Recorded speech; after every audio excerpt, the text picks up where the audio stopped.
where they are gathering for some sort of an announcement. We'll see if implementation day becomes official any moment now. On the heels of that, and my thanks to you, gentlemen, let's bring in North Carolina Republican Congressman Robert Pittenger, who worked for the release of Iranian-American Pastor Saeed Abedini. And Congressman, first of all, your reaction, sir. Where were you when you heard the news? I was at home, received an email, and of course called Mrs. Abedini to express my overwhelming gratitude for this work that's been done. Of course, we were very pleased he's coming home. We did pay a big price.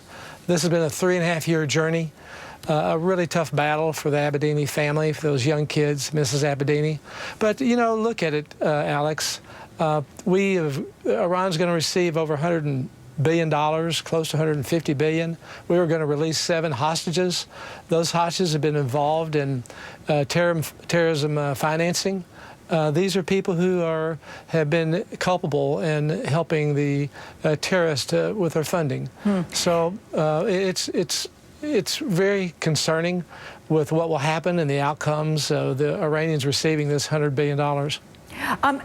Congressman, I want to understand the circumstances around his arrest. I understand he was a pastor. He converted to Christianity and was going about creating small Christian communities, churches and congregations. Is that why he was arrested? Yes, he had a child's home, and that was the reason why he was there. According to the United Nations, he had never done anything illegal according to the laws of Iran. Yet he was arrested, and he's been detained now for 3.5 years. We understand that there's been some very brutal treatment of him. He's, of course, at the Swiss embassy now, and he'll be treated for his health conditions, and then, of course, they'll have discussions with him with understanding what's occurred over the last 3 years. But he was there truly as a Christian missionary. Congressman, does the release of these prisoners, does it do away with a key political argument against the Iran nuclear deal? No, I think the Iran nuclear deal was misguided from the outset. I think even going a precondition, Alex, to negotiations that we gave them $700 million a month, $12 billion, just to sit down at the table. I would like, frankly, to exchange negotiators, theirs for ours. We really got outwitted on this. And we would never have handled the negotiations with the Soviet Union in the 1980s in like manner. While we have put pressure on the Soviet Union and they dismantled without firing a shot, we have supported the Iranian regime. And what we need there is regime change. We did not support them in 2009 when they went to the streets seeking freedom. And we've, since that time, sustained their government. So this $100+ billion, this is only $400 billion GDP.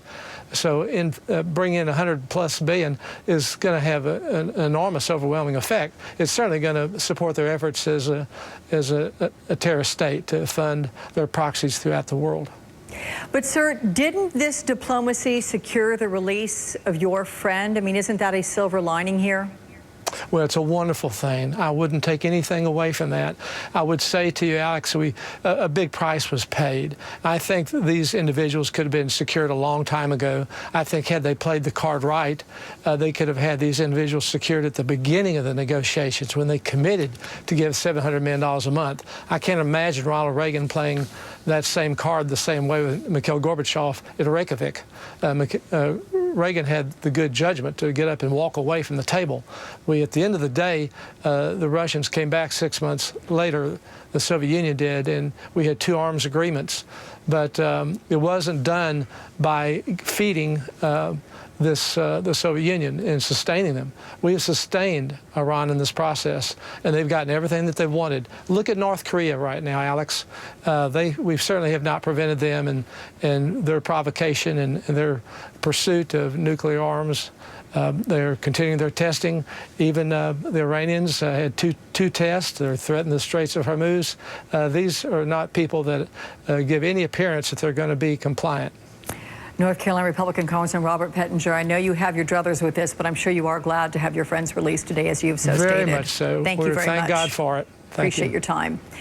Next, reaction to the Iran prisoner release from the campaign trail. You're going to hear exactly what Donald Trump said about it just a short time.